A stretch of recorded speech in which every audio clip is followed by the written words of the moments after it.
Welcome back to another episode of Revving Up with Revenge. I'm your host, Matt Haller, and I'm joined again with my co-host, Quang Do. Hey, Quang, welcome back to another week.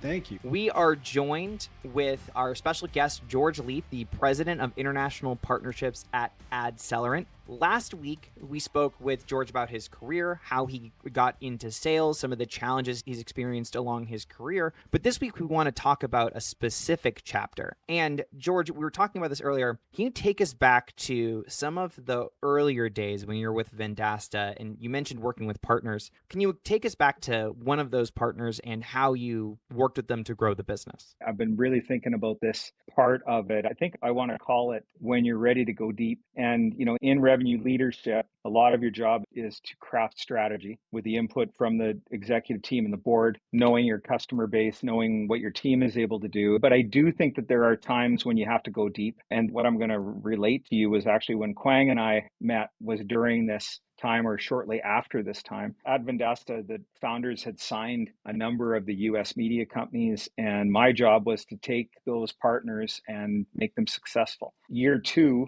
I think it was about 8 months into it, I went on the road for 260 days that year and went deep with McClatchy's in 29 different markets, and I got to 24 of them. And working with sales leaders and customers, and you get there, you do a seminar with some clients, and then you go out and four-legged sales calls with the reps. It was an MBA on the road of what was going on out there. And there's so many stories that I could tell, and there's some stories I can't tell. But there is one story that I do want to tell you about a woman named Marilyn, but that's not her name. We've changed her name to protect her identity. And I've done this shtick so many times at conferences. But Marilyn is an example of what was going on in the media industry at the time, because she didn't wake up to be a consultant, like an advertising consultant or whatever. She was the head of classifieds up to about 2 years before she became a media rep. And the reason she ended up becoming a media rep is she had to help her daughter feed the kids because her daughter was a single mother. And I got all of this backstory as we were driving to call on a mattress store. And Marilyn was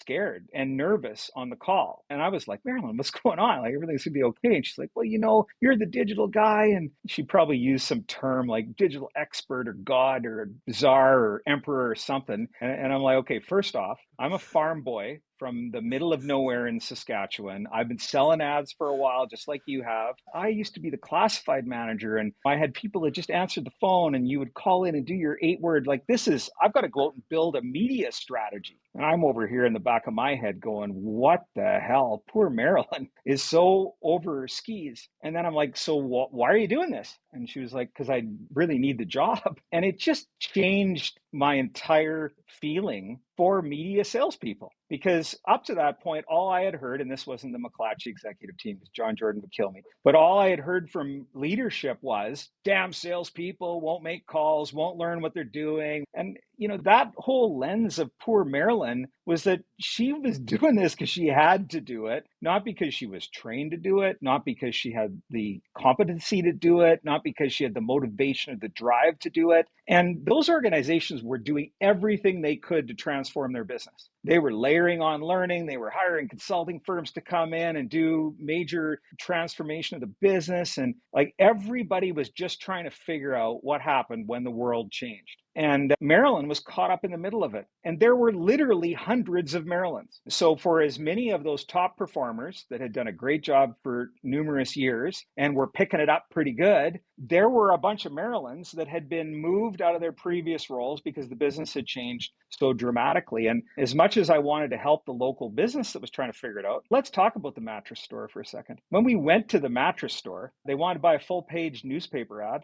which, back those days, that would have set off alarm bells. Like, somebody still wants to buy a full-page newspaper ad. And we were there to sell them digital. And the old boy that owned the mattress store, he was like, oh, if you're here to talk about that newfangled digital stuff, he might even use the word fangled, you got to talk to my son. And then this came out from the back room with a laptop in hand, which was pretty impressive 12, 13 years ago, and was like, okay, what are we talking about? And so, that's what local businesses were dealing with and still are dealing with to this day. You've got the generation that built the business, maybe from the ground up, and now they're looking to pass that business on or exit from that business. So you've got all of this transformation that's happening. And And I'm really glad that I did go deep during that year and a half time frame and visit all those markets and get my frequent flyer points and understand what status is like on an airline and hotel rooms and rental car companies, because God, that makes travel so much better than traveling without it. It was good to learn what was really going on. And the thing that I noticed, took me a while because I'm not the smartest guy, but after a while, what I noticed was it wasn't just the media company that was in a state of transformation. It was the media company's audience. They were in a state of transformation. They were going different places to consume the information. And then the local business was trying to figure out, how do I get that attention that I used to get before? And to me, being a veteran media salesperson of almost 40 bloody years, it's not like we were sitting there when things were good going, wow, things are good. Like we're just pissing excellence and money's just raining from the heavens. No, even when things were good, we were grinding it out. And now we're in a new grind called transformation.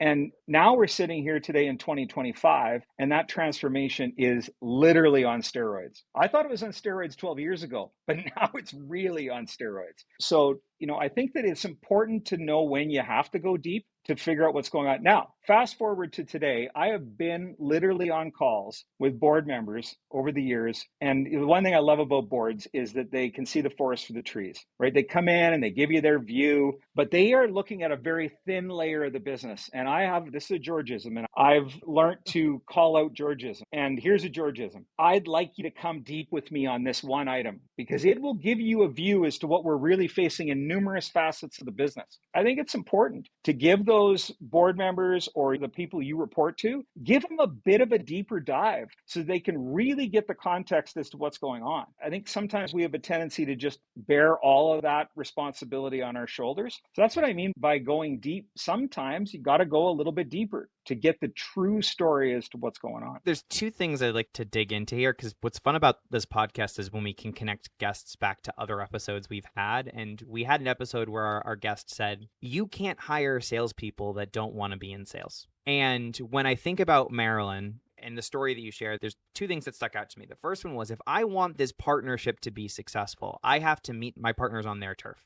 And I need to understand what their life looks like, because that's how I can show up to support the partnership. But there was also a deeper learning here where when you look at the people who are working with your partners, you need to understand what's motivating them too. And if you understand what's actually happening with their people and the people that they are talking to, their customers, now we're able to have a more accurate conversation about what's happening in the business. And we might be in a better position to address it in a more sufficient way. No, it's 100%. I was reminded the other day when I was talking to some of my friends that I've worked with over the years that I told a CEO one day, after spending 2 weeks with his team, that he should fire his head of HR. And it was a pretty bold move because I didn't have a contract signed yet. But he asked me the question. He said, based upon your experience, I would appreciate you to give me a view into what I need to do to change my business. And I said, your head of HR has been here for 25 years, and they're going to keep hiring the people they've been hiring for 25 years. And those people that you need to bring into the business, you don't need more of that. You got too much of that. What you need to do is hire a new job profile. And I just don't think that individual, in the limited time that I spent with him, unfortunately, he took my advice for the HR leader. But what they did do now, and I can tell you to this day, that organization has transformed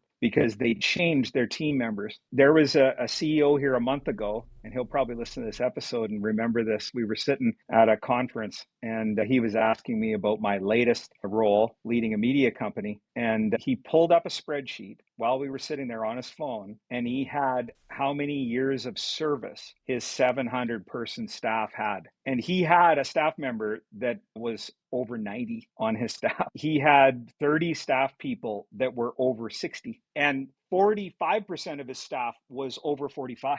I don't have the numbers right, but I'm giving you a view as a lot of veterans. And that's awesome. I think there's a lot of value from that. But what's the future of the business? And where is that coming from? And is the reason that you don't have people from the Gen Z and the millennial generations because of the way that the company is structured? Do they not look at the company and go, oh, that's a place that I would like to work? So, that individual, he gets it. He knows that he needs to build an organization that younger folks will want to come to. And that doesn't just mean having the keg tapped and the ping pong table or foosball table and all that other cool shit. But I do believe that that's an interesting thing, right? You got to look at the 4 generations that are inside your business. We got the boomers, we got Gen X, we got millennials and Gen Z. And how many do you have of each? And then, what's your plan to bring in the talent that you're going to need when you got to use AI every day? It's an interesting exercise. Especially knowing that the number of people that you've got has to get smaller and more efficient to compete. So using AI and building AI first is starting to become a necessity, not a nice, let's dabble in this. I've talked to numerous CEOs that have said to me, surest way for me to get fired is not have an AI strategy, because that's what the investors are looking for. So we have to figure that out as leaders. We have to support our CEOs. We have to be thinking that way before we come in and ask for resources. We have to prove that AI can't replace that role. Like, all of those things just have to be table stakes. The same way that data-driven sales organizations became table stakes in the previous decade. Going back to the story you were telling us earlier, as an executive, how do you know when to go deep and when to stay in the forest level, right? Because as you shared, 260 days is obviously not a insignificant investment of time and resources and energy. When do you know, hey, this is the thing where I need to just know every detail inside and out? Yeah, this is probably going to scare some folks to think that I just pull shit out of my ass. I very purposely made the decision to go deep. And the reason that I made that decision at that time was we didn't know how to go to market. We didn't have that quite figured out. And the best way to figure out how to go to market is to get out there with your sales team and spend time with your customers. And in the partnership model that we were involved in, our salespeople were McClatchy's salespeople, and our customers were McClatchy's customers. And then it went through that partnership hierarchy. The good news is we tripled the business. Thank God that worked out. You look back at it now and go, whoa, that worked out great. But at the time, it was a bet. The bet paid off. Thank God. But it definitely was purposeful, because we didn't really understand the customer, and we didn't understand the salespeople, and we barely understood the partner. Thank God John Jordan allowed us to make that investment with the McClatchy folks. And we were very fortunate to really get behind the scenes with that, because it helped frame literally thousands of other partnerships for the next 10 years. When did that aha moment come? Did you have a meeting with Brendan and team, look back and realize you didn't understand the go-to-market and the customer and the partner? Was it gradual, or was it a moment in time from what you remember? It was a couple of trips that we were on where we were really starting to figure out that we didn't have the collateral. We didn't have the enablement components that we needed. So, the best way to do that was just go build it. And we didn't have a robust marketing team. Like, I think we had a founder, Jeff Domlin, our CMO, was the marketing department. So you got good at Google Slides and you just build it. And the good news was anything that we built was better than what the partner had, because it was new business for them. Like, they didn't have that figured out either. So we looked pretty good. But yeah, I've thought a lot about it. It was quite purposeful. Which shocks a lot of people, because I like shoot first, ask questions later. But then on the flip side, it friggin' worked, and it worked in spades. There have been other times where I've went deep, where it turned out to probably be not the best use of those resources. And you've just got to figure it out as time goes on. I got to tell you something. I learned something the other day about myself, and this has been an ongoing battle, but I hate losing more than I like winning. And those are two very different purposes, if you think about it. Yes. It's like, no, those are the same thing. No, they're not. No, they really no, are. They are absolutely not. They no, are no, not. no, no, because the difference for most people, and George, let me know if I'm saying this right. When you win, you're like, great, quick pat on the back, nice job, but you should win, right? That's good for you. When you lose, we are not going to do that again. Absolutely not. And there's a way that you beat yourself down for the L more than you build yourself up for the W. Is that accurate? Yeah, and usually when we talk about the big one that nobody even likes to use the word, it's because we gave up something else that we might have been winning at. Like, we made a choice and we gave up something, and now we're over here losing. And then you start to do crazy shit to try to get back to the win column. And that might actually be pushing a bad situation that is untenable. And then you go into a negative headspace, and now everything's just a disaster. You need a lot more Botox.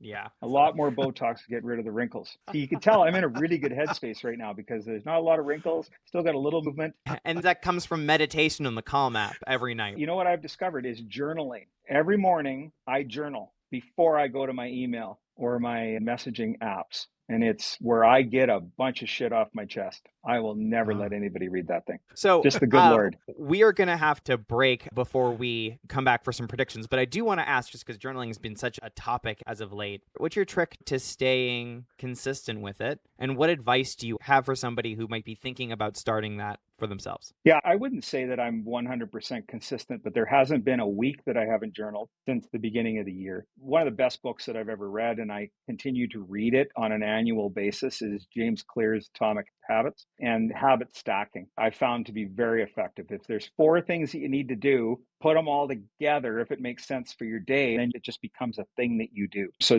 that's been very helpful for me. But also, I know when I don't do it for a while, I got some shit to say. And then I have a tendency to say it out loud, and that's no good for anybody. And you say it to the wrong person, and the next thing you know, you're sleeping in the doghouse. Yeah, it doesn't work out for anyone. So I have a tendency to let's just write that shit in the journal and use the inside voice. That's good advice. Well, George, thank you for sharing that. We are going to take a quick break, and when we come back, it's time for some predictions.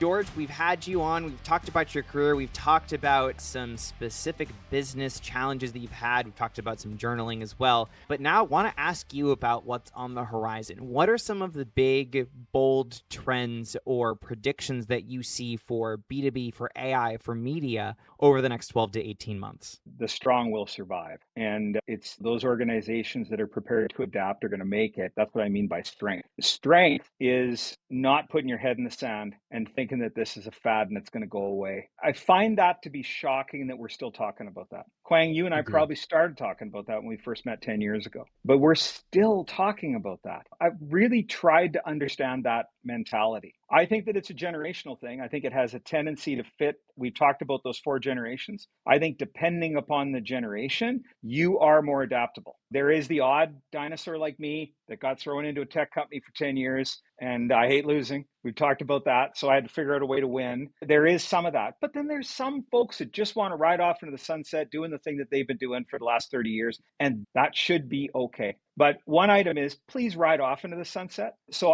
I think what you're going to see, the prediction is if those individuals are not prepared to ride off into the sunset, there will be even more asking them to ride off into the sunset than we've saw. And that's shocking, right? Because we've saw a lot of exits, but we're going to see even more. And now tie that into the other prediction of the AI freight train. It is a tsunami and it is coming. And I think the question you have to ask yourself if you're listening to this show today is my product sold or is it bought? Because if the product is bought, you better go find a job where you can get something that can be sold. Because all the stuff that could be bought is going to get bought by a machine. It's going to get bought by an algorithm. But if you are able to articulate more complex solutions, and I think that's where all of us are going to have a chance to continue to do this if we so choose, is if it's a more complex sale and it truly has to be sold, then I think you've got some runway. But I don't want to look at a runway more than 5 years because it's super murky as you look into the crystal ball beyond 5 years. The good news is 5 years,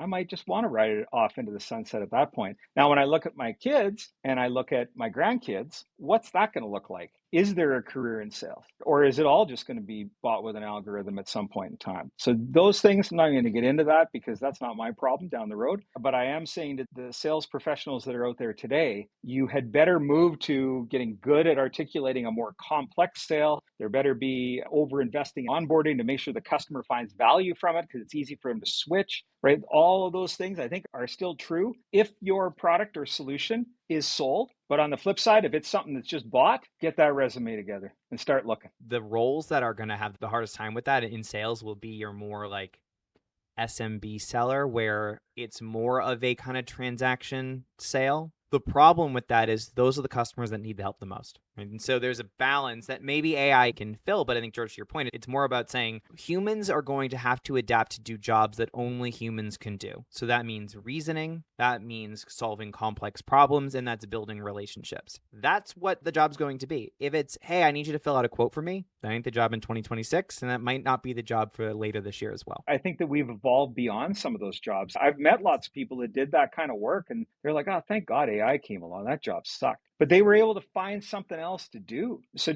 I think it is improving lives to a certain extent, because that copy paste stuff, that was mindless bullshit that shouldn't even been a job to begin with. Think of Charlie and the Chocolate Factory and the job of spinning the toothpaste cap on every toothpaste bottle. Do we want to do that for 8 hours a day? Or putting that one piece of masking tape on the fender on the Chevy Cruze vehicle as it went through the assembly line, right?